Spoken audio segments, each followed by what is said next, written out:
Happy Friday night, PhinManiacs listeners, and thank you for tuning in to another edition of the PhinManiacs preview. And this podcast is going to be a special one tonight, because for the first time tonight, we're going to welcome in a special guest.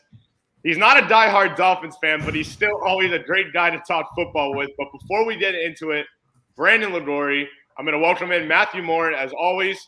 And Matthew, we really have to talk about why this team, why Brian Flores' Miami Dolphins continue to not get the job done when it matters most. And you take a look at this past Sunday, dropping a 30-28 decision at home versus the Atlanta Falcons. You kind of go into that game thinking, okay, well, this is definitely another must-win game because the Atlanta Falcons are a below-average football team. This was like when we were talking about the job has to get done versus the Jacksonville Jaguars in London, and the team couldn't get it done. But before we get into it all, how's everything going, buddy? How's your week been? It's been a stressful one. I know another. No, not bad at all. I mean, I kind of got over the game quickly. It was just a replay of Jacksonville, to be quite honest with you. Good start, and then it just kind of slowly fizzles out. But, yeah, we're getting there. We're gearing up for another one on Sunday. When you take a look at this Dolphins team, 7 weeks of football have been completed, and you look at the AFC East standings, and then you go, Miami, 1-6, last place, a half game behind the New York Jets, who are off a bye week coming into this week, and they're 1-5. And then you look at the Dolphins at 1-6. What's the first thing that crosses your mind? Because, look, this was a team that we talked about year 3 entering the Brian Flores era. This was not supposed to be a team at 1-6. This was supposed to be a team competing with the AFC East leading Buffalo Bills. Right. I mean, you look at the Jets, and they're in the midst of a rebuild, like a total start over. And, it's kind of weird to look at the AFC East and see Miami at the bottom and the Jets in third. It's very, very just frustrating as a fan. And not even just the Dolphins, just in football. Like, you look at this team from top to bottom, and people were expecting us to compete with Buffalo. And then, you just learn the lesson that on paper doesn't mean anything. It's really about the execution on the field. So that's really what it comes down to for Flores and company. So Tua Tagovailoa, every media expert, every NFL fan in general, they're always riding his tail because it's like he has to play well or else expect him to get slammed on Instagram, Twitter, Facebook, whatever the case may be. But I think he played pretty damn well last week, a career-high 4 touchdown passes, including a go-ahead touchdown pass to wide receiver Mac Hollins to give the Dolphins a 28-27 lead late in that fourth quarter before the defense just didn't really have any answers for tight end Kyle Pitts. What did you see from Tua containing himself in the pocket, and really Miami's offensive line as a whole, who I think played exceptionally well for the second consecutive week? There were some penalties, but overall, you really didn't see Tua get sacked, and I think that's what I really always look for first. Well, I think he's getting used to being in the pocket and trusting that pocket. It's not an easy pocket to trust, clearly. It's not the most, astute offensive line. So I think he's getting more comfortable there, as he should be. This is year 2. This is his 14th start was last Sunday, I believe. Correct. So, you're seeing a little bit of the maturation. You're seeing him being able to step up in the pocket and make his second and third read and make the proper throw. But I still think his only, well, not his only, but one of his few things that he really needs to work on is not freaking out once the pocket starts collapsing. And, you saw that really bad interception. Well, those 2 bad interceptions, particularly the one where he stepped up and basically threw it, almost on his knees. And it's just, you can't do that in the NFL. So Tua's on his way, but that, like you said, if he doesn't blow it out of the water, it's a disappointment. Even though he threw 4 touchdowns, it's not going to be enough, especially, with all the pressure that's under him. So he's got to find a way to silence those doubts. Sure. So before we jump into this Buffalo Bills preview, take me back to the final defensive play. Miami clinging on to a 28-27 edge. You kind of hope, like, hey, this may be the day that the Dolphins snap their 5-game losing streak, a losing streak that has been so damn frustrating. Take me back to what happened, why the Dolphins were not able to stop rookie tight end Kyle Pitts, who was a dominant tight end at the University of Florida under head coach Dan Mullen. What happened? Just, break it down, and really why the Dolphins were not able to come up with their second victory of 2021. Well, just seeing it on the broadcast angle, and I saw the all 22 angle as well. We were in a cover 1 package, and we had Xavier 1-on-1 with Kyle Pitts out wide. Kyle Pitts had a great release off the line. He's a freak of nature. I don't know how he gets that kind of release as a tight end, but he can do it. All props to him. He had Xavier beat by nothing crazy. I don't think Xavier was burned, but it was just enough to where Holland had to flip his hips and get out there. And it just came down to the fact that Holland was a tad bit late, and it was a great throw from Matt Ryan. He put it in there, and I think Holland was beating himself up because it looked like he could have made a play. He just did not do the greatest job of tracking that ball. He's a rangy guy. He could have made that play, and I think he'll continue to learn and make that play in the future. Javon Holland, and from my point of view, and watching the game from the Hard Rock Stadium press box this past Sunday, he made a great hit on wide receiver Calvin Ridley. I mean, that hit was nasty for a player like that who's in his early 20s. He's literally just a baby growing up, learning the game of football. To see a play like that is really unbelievable. But I'm going to welcome in our special guest.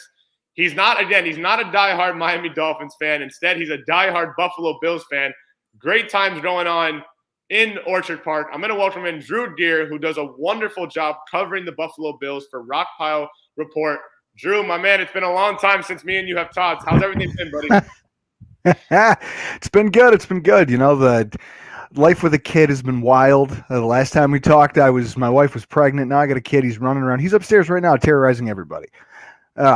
It's been wild, but I'll tell you, having a good football team cures a lot of life's problems. It really does. Take me, Drew, you have to take me through this Buffalo Bills start. I mean, before we went live, we were talking about the growth and maturity, really, of quarterback Josh Allen, drafted in 2018. Drew, what have you really seen from Josh from 2018, his rookie year coming out of Wyoming, to now? And, it seems like, this past summer he signs that tremendous deal, and now really it's Josh Allen is the face of the Buffalo Bills. I'll tell you how dramatic the change has been. Now, for those of you at home listening who don't know this, I've had season tickets for over a decade now. It's kind of one of the reasons we started doing a podcast. There were no Bills podcasts. It was us and two guys who worked at our local newspaper. Nobody cared because our team was so bad. So we started back in Rex Ryan's first season, and we kind of took our lumps and we figured out how to produce a high quality podcast. And then Josh Allen comes along. We're a couple of years into this. We know what we're talking about. There's not much competition for our market. And everyone goes, okay, this quarterback has the potential to change what we think about the state of Buffalo quarterbacks. People have to remember, we haven't had a franchise quarterback since 1996. Every attempt that we've made to find one has failed miserably. So Josh Allen comes out in 2018, rushes for almost as many yards as he throws. His accuracy was just painfully bad, but you could tell that most games, everyone sees the highlight of him jumping Anthony Barr. He was the best athlete on the field all the time. And from that, he kind of throws some football. He kind of he grew his accuracy a little bit. And then that offseason, on his own, the coaches didn't push him. Everyone said, hey, listen, you're going to continue developing. He took it upon himself to completely rebuild his mechanics away from the football team, which most coaches would tell you is crazy. They don't want a quarterback doing things without consulting them like that. He went out, sought out his own coaches, figured it out on his own, came back in 2020 and set the NFL on fire to the degree that he went from being a player at 2018 that people thought he was just going to be a super athletic bust of a quarterback, to the fact that I'm now drinking a hard seltzer literally named Q because he's our QB1 now and for the foreseeable future.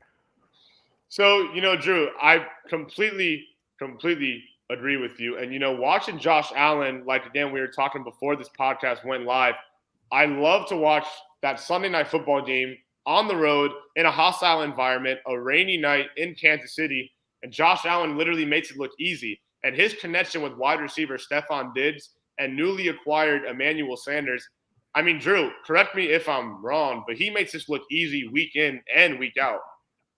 Well, he does. And here's the crazy thing. So Emmanuel Sanders shows up here in Buffalo. And one of the things that people don't understand about why he was prioritized in free agency, because we signed him before we signed a lot of the other free agents we acquired. At the time, people kind of just, well, they shrug their shoulders at it and say, okay, he's an old receiver. John Brown's younger. He's faster. This move doesn't make a lot of sense. What they didn't understand was that if you look at the analytics, when it comes to playing zone coverage, Josh Allen slaughters teams that play man. You guys know that better than anybody. If you play man defense, I'm going to dive right into the stats before you continue. Josh Allen. Now, obviously, this game will be played on Halloween. The Dolphins actually credit the Palm Beach Post's Joe Shad for putting out on Twitter that the Dolphins all-time on Halloween are 6-0. Well, Josh Allen in 7 career games against the Miami Dolphins is 6-1 in 7 career games. And Josh Allen has yet to lose to the Miami Dolphins at home. Brian Flores has yet to defeat the Buffalo Bills. So, Drew, really, if you're a Buffalo Bills fan, you're in good hands walking into this football game come Sunday morning. Well, and here's why. A lot of it's philosophical. What you guys were built to do was you guys wanted to, okay, we're going to have a stout defensive front. Christian Wilkins is a monster. I love watching that dude play football. You have a good interior tackle rotation, and you're getting you're trying to grow a young buck kind of pass rusher in, what was his name? He was the guy I wanted out of the draft. Jalen Phillips. Oh, okay, so Jalen Phillips, Emmanuel Ogbah, that's found money for you guys. You literally picked him up off the sidewalk. It's like you found a $5 bill and turned it into 20 at the casino. He's doing great for you. So you have some things working in that regard, but the idea was supposed to be that your front seven was going to be able to get home because the back end would hold up in coverage. Man coverage with some safeties on the back end trying to keep the lid on things. Teams who have done that against the Buffalo Bills have gotten their asses handed to them over the last year. So what teams have done to try to combat that is they play a lot of zone. So this offseason, you just saw it towards the end of the year in the playoffs. Everyone's wondering, okay, what happened to the Josh Allen we saw that was setting the world on fire for all of December? He hit the playoffs and he kind of shrank a little bit. Teams started playing more zone coverage because that slowed him down, allowed he had to process more, it allowed the defensive line more time to get home. Well, they went out and get Emmanuel Sanders, which with Cole Beasley, Emmanuel Sanders, and Stephon Diggs gives them 3 of the NFL's 5 best players against zone coverage. That, when you put them on the field together, is incredibly difficult for anyone to stop. Right. Then you throw in a Dawson Knox, who has decided to have a career season. Even with his hand injury. I was going to just say, did he throw a 2-point conversion to Josh Allen with a broken hand? I mean, his hand was broken. No, and go back and look. You can Google this. In the huddle, Allen's like, he goes, no, my hand, I jacked up my hand. And Allen goes, okay, well, I'll call the play. And he goes, no, I can throw it. And Allen's like, no, you're not throwing it. And he was like, dude, I'm throwing the ball. So when the play got called on the field, there's a still frame. You can find it now. Dawson Knox while he's throwing the pass, he's giving Josh Allen the finger. He's giving him the finger while he's throwing the ball because he's like, I told you I could do it. I honestly really need to Google that because go to Google. Well, if you were watching Green Bay and Arizona last night, who again I really don't know who would ever bet against Aaron Rodgers. Did you see that meme when Aaron Rodgers threw that touchdown? I mean, that meme has literally cracked the internet from 8:45, 9 o'clock on the East Coast to about now. It's still blowing up. That one's going to be a classic. Dude, it's one of my favorite parts of that game was being angry at the fact that they just gave them a free first down. I'm like, wait a minute. He's clearly short. The ref who saw it right in front of him short. Why is this guy calling it a first down? That's egregious. And everyone on the Green Bay sidelines going, what the hell? And then the very next play, he throws that interception. And I was like, see, that's karma. That's karma. You asked for that. Also, hilarious. It's like, okay, so are they going to take it? Oh, a play got made, a spectacular play in the end zone to end a game. Is their social media team going to go on and tweet about that for a year? I doubt it. So, Drew, take me through. Fail Murray. Take me through, and Matt, you can definitely jump in as well. Yeah. Guys, take me through, because the spread is 13.5, I believe, towards Buffalo's favor. I mean, this is one of the biggest spreads entering the Week 8 schedule of the National Football League. Drew, is there any chance Miami covers this spread? Matt, is there any chance that Miami covers this spread or even maybe wins outright? Because like I had mentioned, I mean, Matt's already he knows damn well that he's pretty much given the Dolphins a no-shot ability to win this football game. But me looking at it on paper, Buffalo's the better team. But this is going to be a true test for quarterback Tua Tagovailoa. It's going to be on Halloween. It's going to be cold. And really, this is a hostile environment that, Ryan Tannehill couldn't get the job done. Adam Gase couldn't get the job done. Joe Philbin really couldn't get the job done. If you've been a Dolphins fan, a diehard Dolphins fan like Matt and I, the Dolphins' last win in Buffalo came in 2016 when Andrew Franks kicked a game-winning field goal. And that same season, how about Denver knocking off Kansas City on Sunday Night Football for the Dolphins to clinch their first playoff berth since 2008? I mean, really, it's been scary times in Buffalo. Now the NFL schedule makers have to schedule us a game on Halloween Day against Buffalo. What the heck, man? Man, those schedulers are out of control. Too much.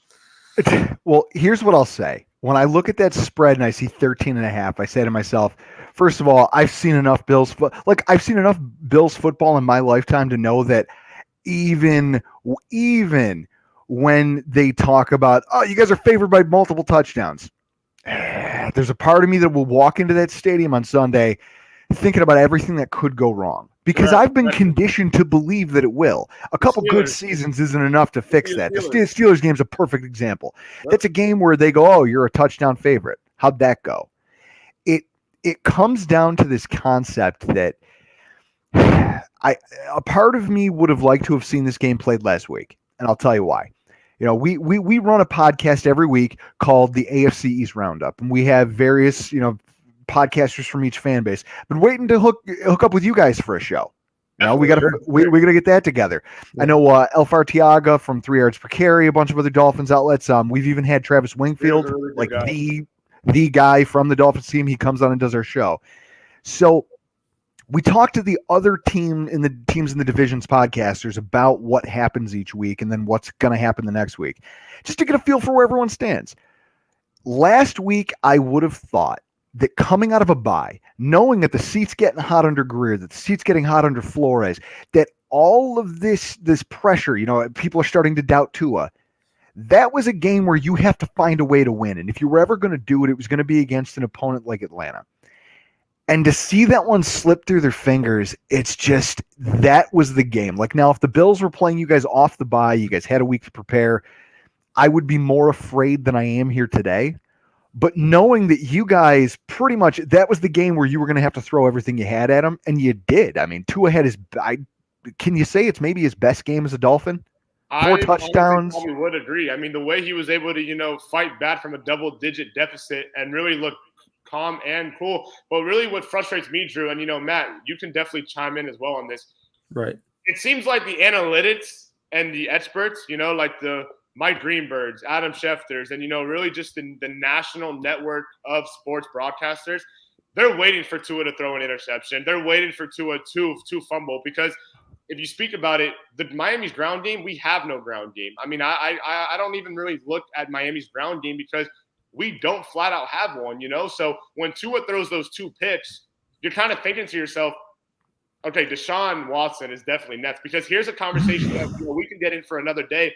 Is Deshaun Watson going to be a Miami Dolphin? Because I believe, and I think Brian Flores himself said it today during media sessions, as long as if Tua is not hurt, he's the guy. And now I don't know really if that means that Flores just doesn't really want to answer the question flat out. He doesn't want to come out publicly and say, look, this is what's going to happen come 2022 or maybe even the end of 2021.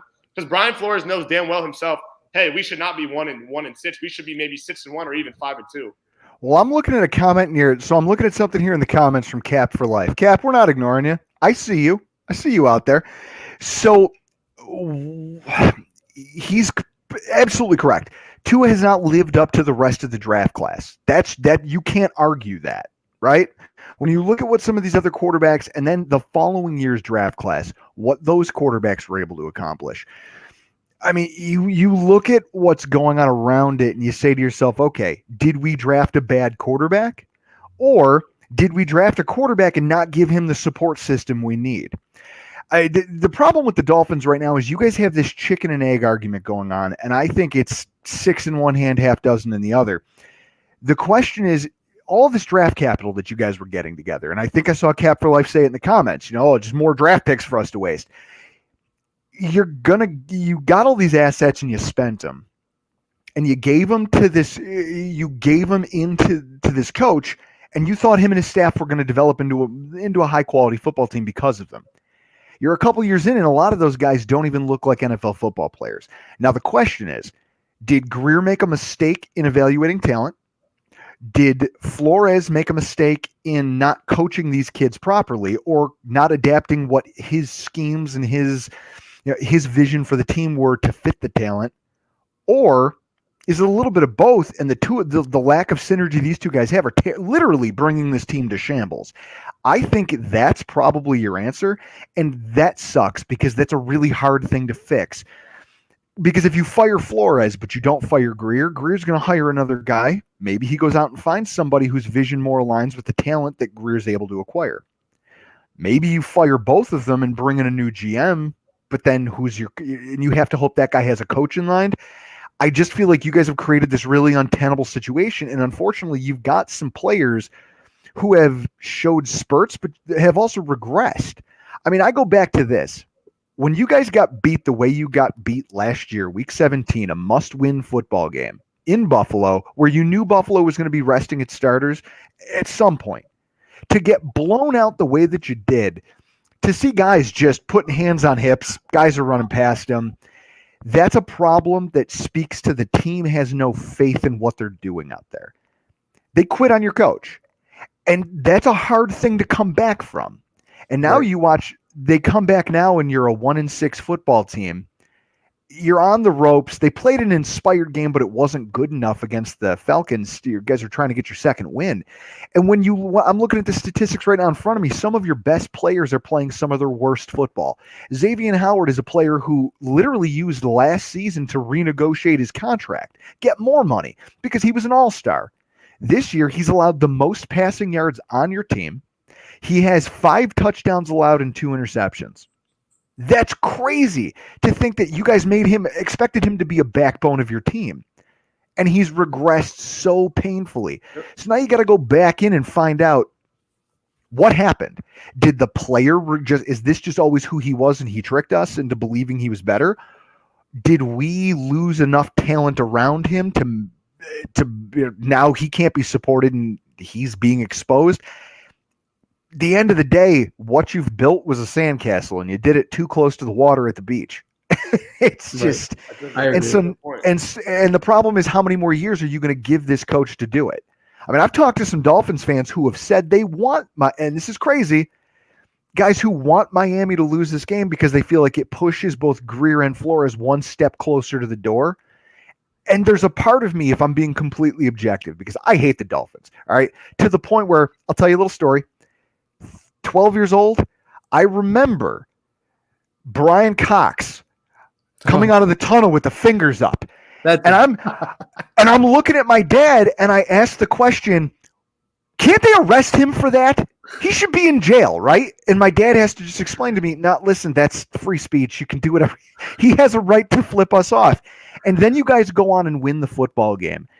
And I remember like almost being on the verge of tears because I was so angry, just so angry. I'm like, I remember angrily punching a pillow when we got home. I hated it. To this day, I hate his guts.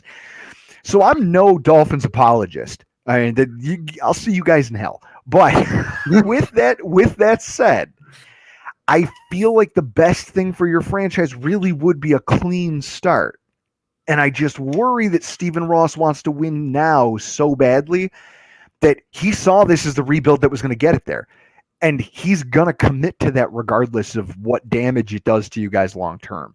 That's why this whole Watson conversation scares the hell out of me. Not because I think that Watson immediately makes your team a contender, but because I think that what you give up for him might rob you guys of being competitive for not just 3 or 4 years, but 6, 7, 8 years. The ripple effects of that could play out.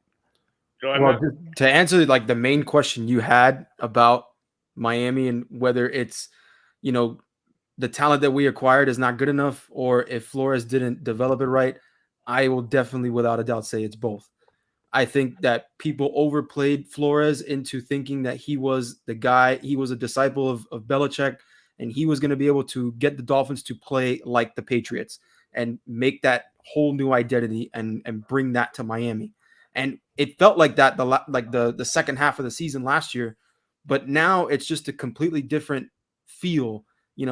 That started really in that game that you were talking about against you guys in the must-win game when we were playing backups the whole time. Guys hands on the hips and they're just not trying it. The game was over before the first half, and I think it speaks to that Greer maybe made some decisions that are questionable. I don't think he made the best choices as far as, you could talk about Tua all day long. You could talk about Herbert all day long. I don't think Justin Herbert would be here doing what he's doing in Los Angeles. I don't think that's possible. But at the end of the day, I do think Tua is someone that's trying to do way too much with what he has. You could tell he's trying to force things and be a quarterback that he's not. Tua is an RPO-based like slinger, but he's trying to play like that freestyle Mahomes Allen type thing, and it just doesn't work for him.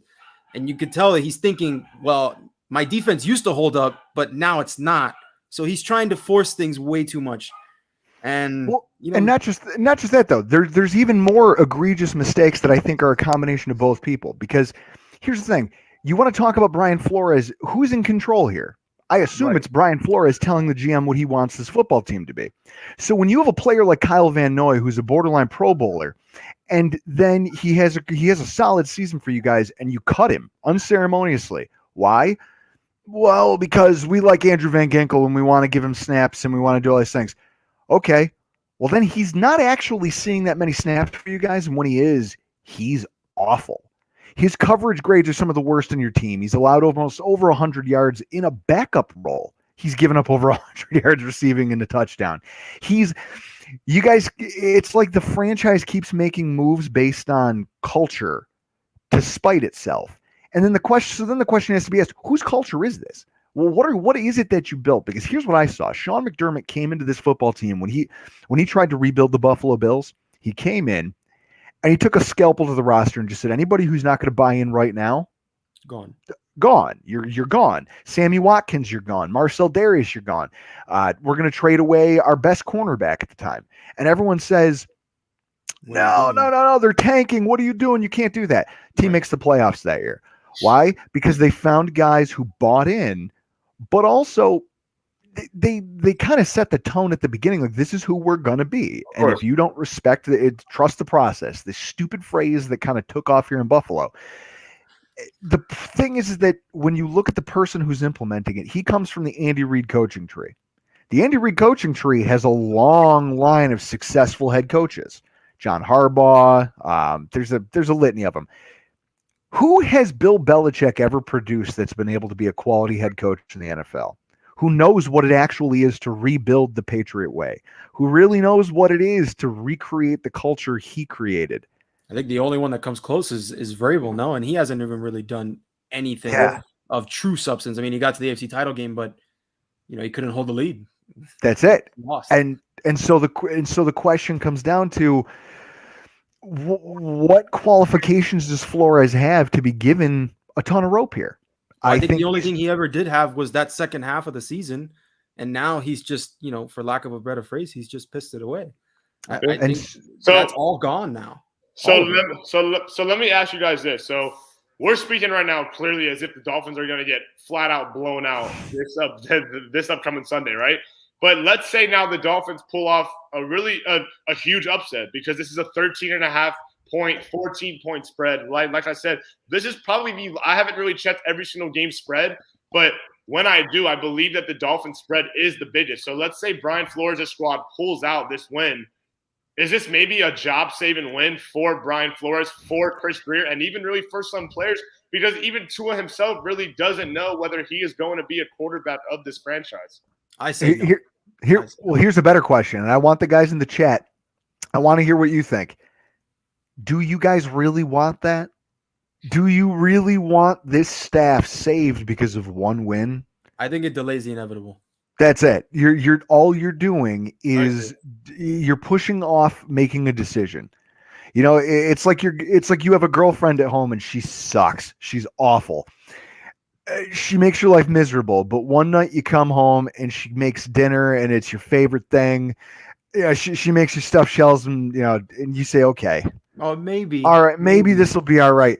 And then 2 weeks later, you're right back to just being miserable again. And it's Hey, like this I'm is just this going is to the order out problem. food then, Drew. We gotta go order out food then. I'm not depending on That's cooking it. at home then. That's That's it. I'm it. going out. That's it. And that's I guess my point is that you guys are trying to figure out how to.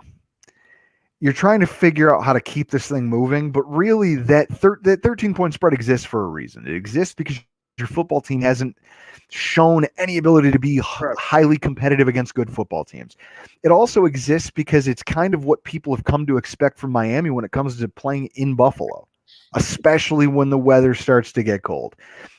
I mean, the reality is you go back to the Tannehill days. Tannehill didn't have much success against us. It was bad. I want to say, correct me if I'm wrong, but the first offensive play from scrimmage, one game, Tannehill misses a snap and the ball falls into the end zone behind the end zone, a safety. Yes. No, that happened. I was there, and it was one of the funniest things. He was in our end zone, and I just remember everyone looking around and laughing. Like, wait a minute, it was that easy? We're winning?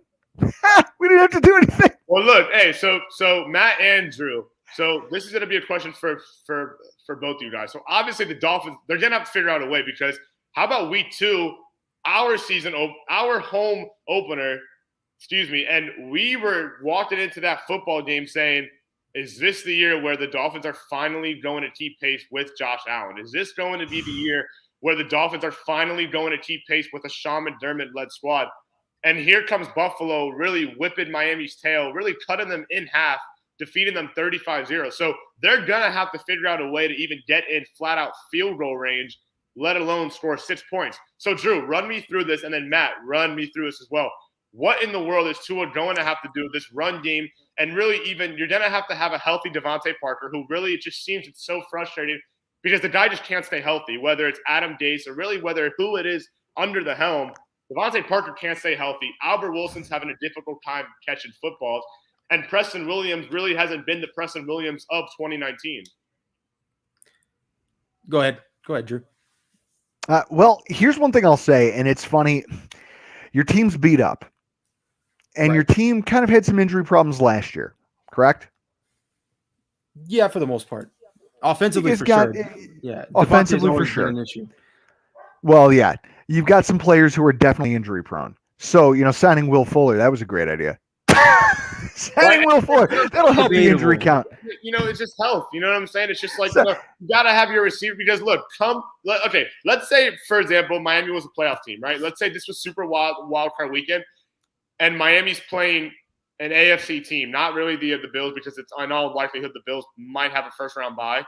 But let's say that, on super wild card weekend, the Dolphins don't have Parker. The Dolphins don't have a strong, consistent Albert Wilson. The Dolphins don't have a 100% Preston Williams, and Will Fuller's not 100%.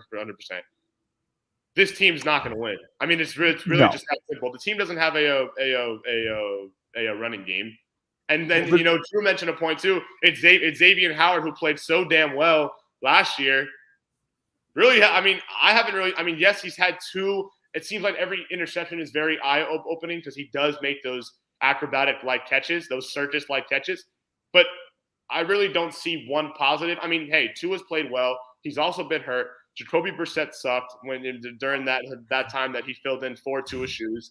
I mean, really, this is in my opinion, this is probably the most frustrating time to be a Dolphin fan since the team went 1-15 back in 2007. So I'll make 2 points real quick. The first one, your injury problems. Something Sean McDermott did when he got here in Buffalo was he fired the entire medical staff. Brought in his own trainers, brought in his own medical staff. Mm-hmm. He's the first coach to do that in a pretty significant time. Like you don't hear that because usually the medical crew they're team employees. They're not coach specific. You know what I mean? Like when coaches move franchises and things like that, their team doctors usually stay the same. Their training staff usually stays the same. Yeah. He fired everybody, cleaned house, and here's the thing. The Buffalo Bills were one of the most injured teams for the last 20 years. I mean, Richie Incognito got his first stint here in Buffalo because we were on our 5th offensive guard in week 8. That's why he had literally just been cut by the Rams for throwing his helmet at his coach. And the next week he was playing in a Bills uniform. That's how desperate for bodies we were at one point. Yeah, maybe it's worse than bad luck. It's probably exactly. It's probably something more systemic. Now, we've got a friend who runs Banged Up Bills on Twitter. He's Dr. Kyle Trimble. You'll see him all over social media, though. He's branched out. He covers injuries for all football teams. He's talked to me about this before. Some teams, you'll look at some of the more injury-prone football teams, you get their medical trends. Like, hey, here's our training guide. This is what we give to our players. It's the full rundown on diet, stretching. Here's the exercise regimens we recommend. Here's the treatment regimens we recommend. Some teams have one that's 8 pages long. Some have Bibles that they hand to these guys. The Buffalo Bills, in revamping their medical facilities, bringing in new trainers, and bringing in a new medical staff, since McDermott got here, we've been one of the top 5 lowest in terms of man games lost per season, except for last year where we were actually pretty high, and we dominated because our starters took a jump. And just in terms of talent, we were beat up all year long, but we were so good we could overcome it because we had acquired depth and built our team. No other team in the AFCs can say that. We're the only ones, but we're also the only ones who aren't still rocking a medical crew from 10 years ago. And you guys are in the same boat. And I feel like whoever comes next needs to take that step and find a new training crew because every year you guys are snake bitten with injuries. It never stops. And if you guys are going to take chances on injury-prone players, the Jalen Phillips, the Tua Tagovailoas, the Devontae Parkers, and Will Fullers of the world, Waddle, really, too. You have to be able to keep them healthy. That's going to be paramount to whoever is your coach. Well, whoever's running this organization, you have to address that.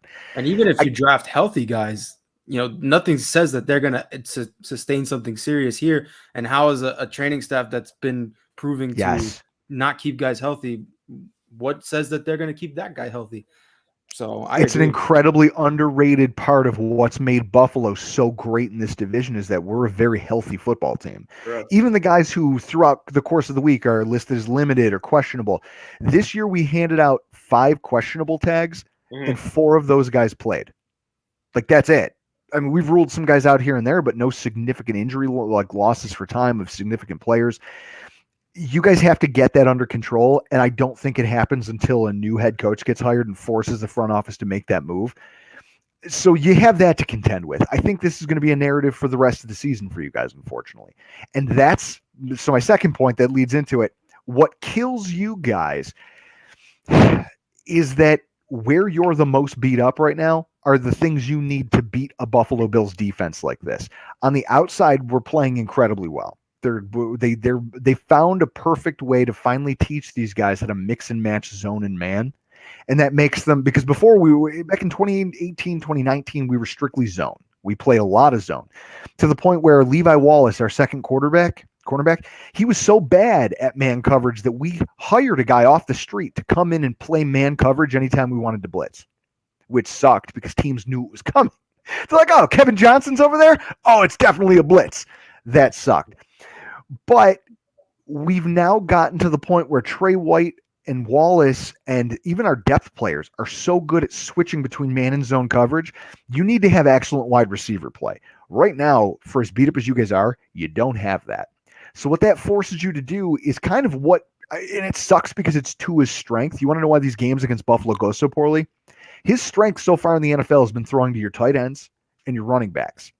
I mean, your tight ends are pretty much they're ahead of your wide receivers in most of the meaningful statistics.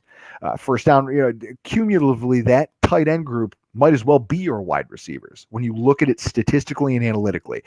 And he loves to use those. When you get into the red zone, he uses more of the running backs than he does the wide receivers. That's a problem because our linebackers are incredibly athletic. They come downhill quickly. They don't miss their assignments. And then like that, Brandon, earlier you were talking about that beatdown we put on Kansas City on Sunday Night Football. Mm-hmm. The play that blew everything wide open was a screen pass to their running back, Clyde Edwards-Helaire, that he doesn't really wrap up, and our safety meets him at the line of scrimmage, strips it out of his hands, and runs away with it. Pick six.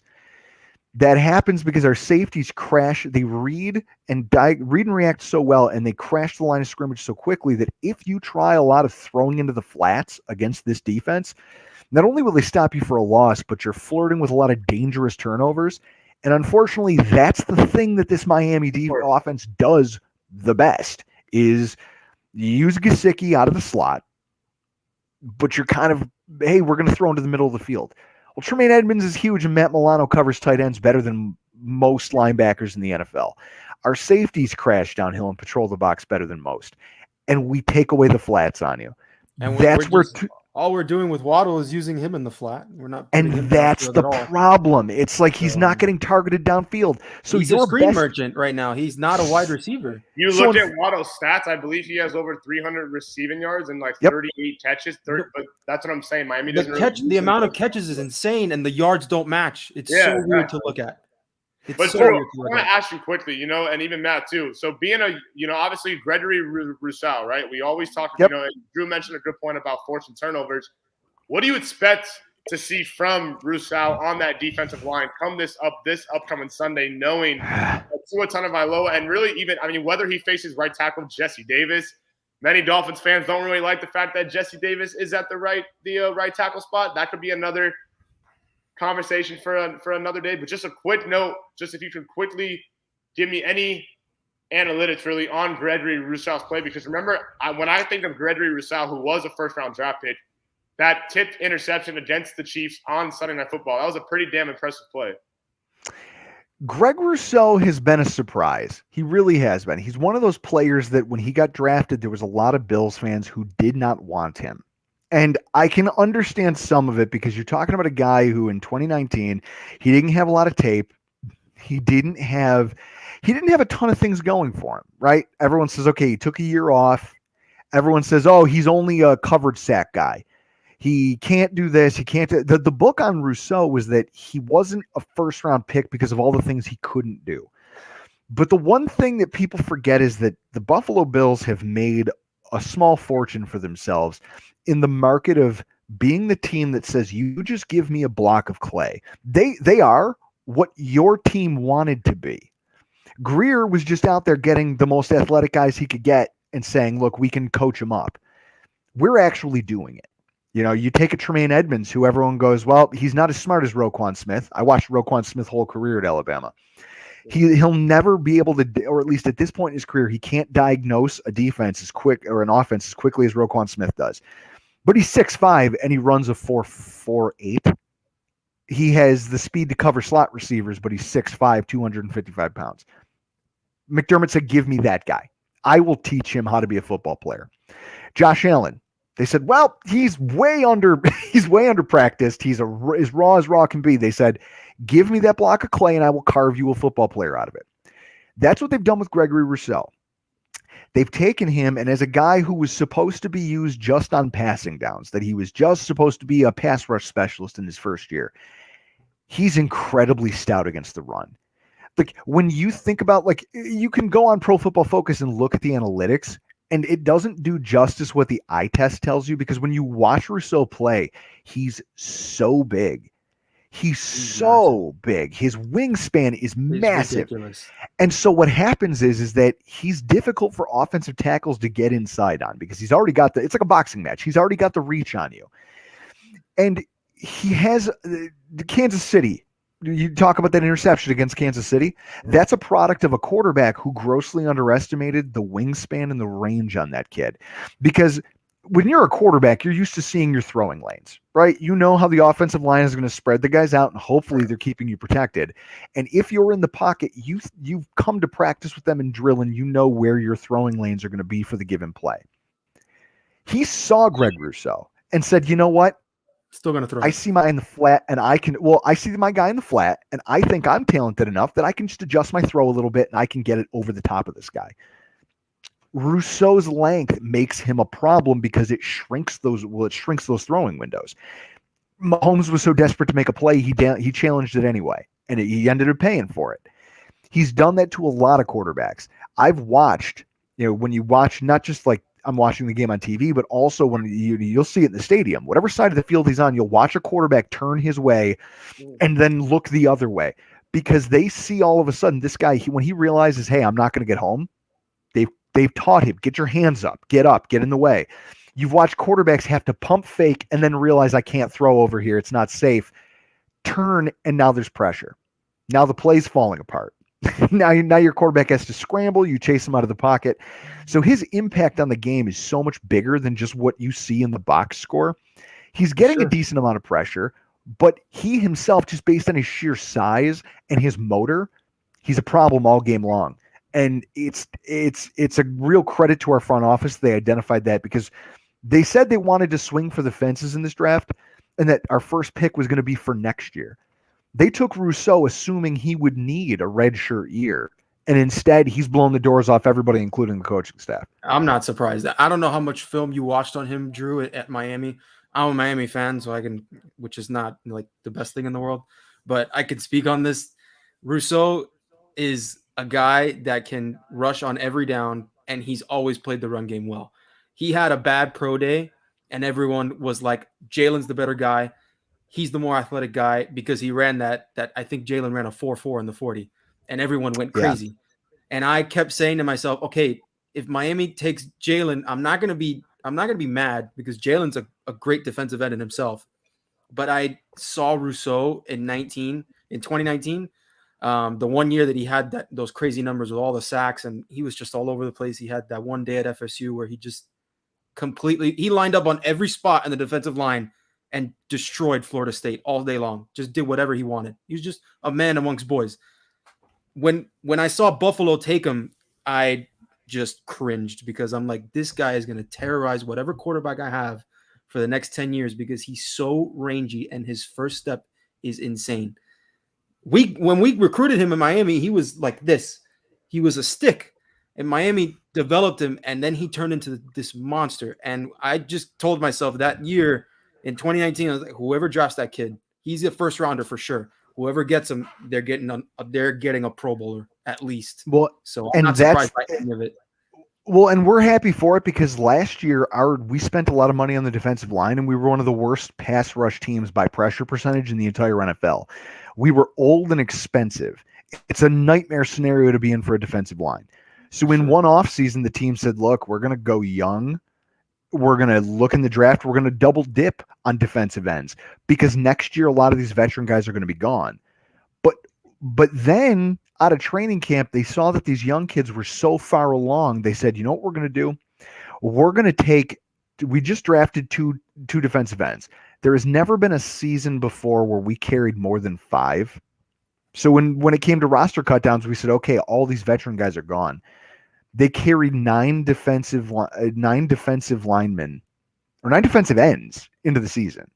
And then practice squatted some of them, brought them up. But now we have this ridiculous rotation to where when you go, I'm thinking number 9, because when you go up against Kansas City in that game, the reason we hold serve and the reason why they don't dominate us is because we rotated 9 defensive linemen, 5 DNs, 4 D tackles. Nobody played more than 40% of the snaps.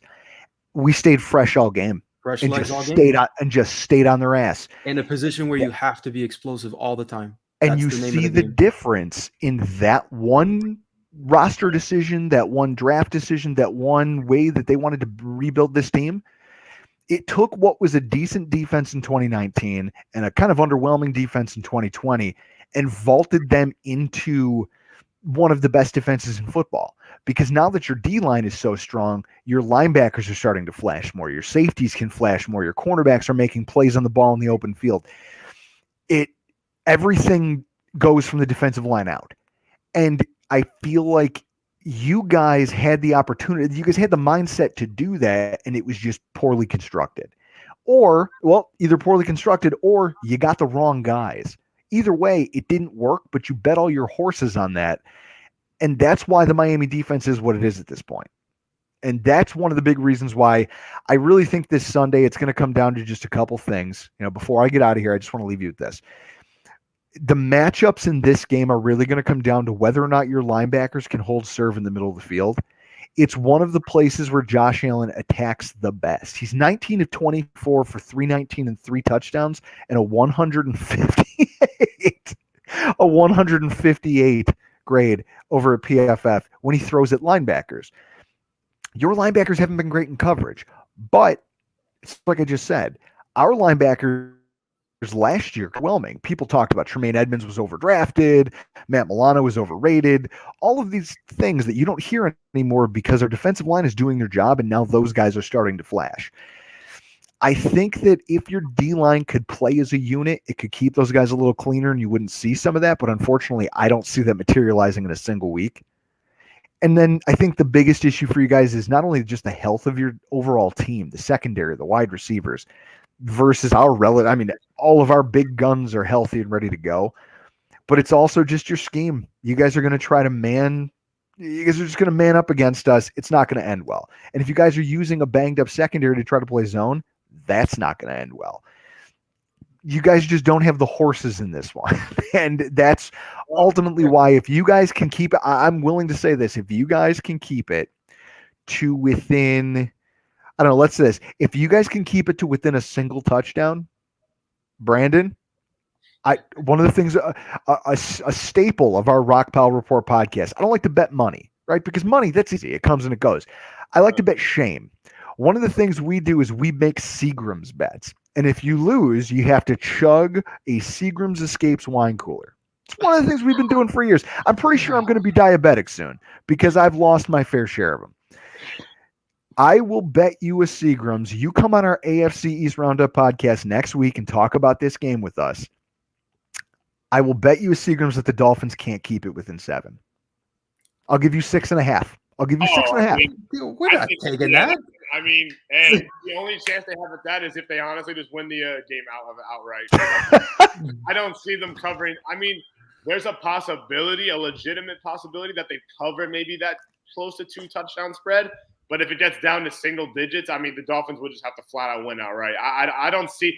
I honestly see this more. Oh no, I'm saying the Bills. I'll actually take it a step further, and I'll say that you guys might keep it within a single touchdown. So if it's 14-21, or if it's 16, if it's 16 or 17-21, I'll concede the loss to you. I don't know, man. I have to. I gotta think about that one. Think about it and tweet at us at Rock Pile Report. Let us know if you're interested. Coming on our show, and he's already making all this trying to happen. So you got a team like that, you could be confident. Before you run, Drew, thank you very much. You know, it's always a pleasure talking football with you. Always a pleasure just chatting it up, us guys, and hey, best of luck Sunday, right? May the best. They need much. Best of luck to you guys. All 3 of us are kind of leaning on towards the Buffalo Bills winning, so it's really not may the best man win. We kind of know who the best man is, and we know who the better opponent is entering this Halloween Day matchup. But Drew, man, as always, thank you. Of course. Thanks, guys. Appreciate it. We'll talk soon, Drew. All right. Later, dudes. Later. So, Matt, as always, thank you for your time. Let's hope that the Dolphins, somehow find a way to pick up their second victory of 2021. Any last-second thoughts, buddy? I think Tua's going to have a great game. I think he's still going to have that one bad throw, but it's just going to get overshadowed by, just the ineptitude of the rest of the team. Really, that's what I think is going to happen. So our bold predictions is that, or not really bold, I guess we can say the Dolphins will fall to 1-7, entering Week 9 versus the Houston Texans.